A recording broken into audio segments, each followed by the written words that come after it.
Hi everyone, thank you for tuning in. If you've tuned in with me today for the first time, welcome, and if you are a returning viewer, welcome back. So guys, I'm really excited. I will be trying out the Huda Beauty Renegade palette. I've had it for a while. I've just never really had the chance to experiment with it, so I'm really excited to play around with those colors. I'm sure you guys have seen it before. There's lots of glittery colors and things, and ooh, I'm really excited. So if you want to see what look I come up with, firstly subscribe to my channel and hit the bell notification so that you get notified when I do upload new content, and keep on watching.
guys, so this is the final look that I've created.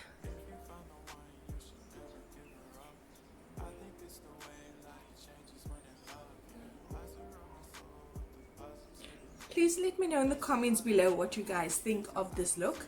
So like I said, this is a review on the Mercury Renegade palette of Huda Beauty. And guys, I do like the palette. I love the color selection that is in here. The colors are very pigmented. There wasn't fallout. As you guys could see, when I fluffed under my eyes, it was mainly just to get rid of the bits of powder, because unlike some people, I don't like to, or I don't bake with so much powder, so I kind of just like to fluff off all the powder as well. So there is one thing, however, that I'm going to crit about this particular palette, guys. I don't know if anyone else has mentioned it when they done the review, but it's kind of obvious when you look at the colors. There is not much transition options for us brown ladies out there, and even these ones that look kind of neutral, they're very light. So when I put them on my eyes, it kind of creates like a pastel pink type of color, and I know that Huda is lighter than me, so on her I think all these shades would look awesome. However, on someone even darker than myself, I don't know how it's gonna play out, because like I said, there aren't many transition options. The glitter range is amazing though, so I would definitely use these glitter options. However, in terms of transition, I would actually incorporate a different palette if I want to do it. So if you guys are familiar with my channel, I love my nude type of look, so I don't always go bold on different colors. Maybe when I'm feeling like it. However, when I want to do an awesome nude and I want to use one of these glitters, I will need to use a different palette, because transition colors are just not really an option for me over here. All these are really light, and because I didn't go nude, I went more like pink purple, and it's awesome like I said, but this is not an everyday type of look that I would create for myself. I don't wear colors every day. I will do more of a nude type of look for every day. So that's kind of my only critique. However, furthermore, I think the texture is really good. There wasn't much fallout. It's very pigmented, so I'm happy. And thank you so much for watching this video, guys, and I will catch you on the next video.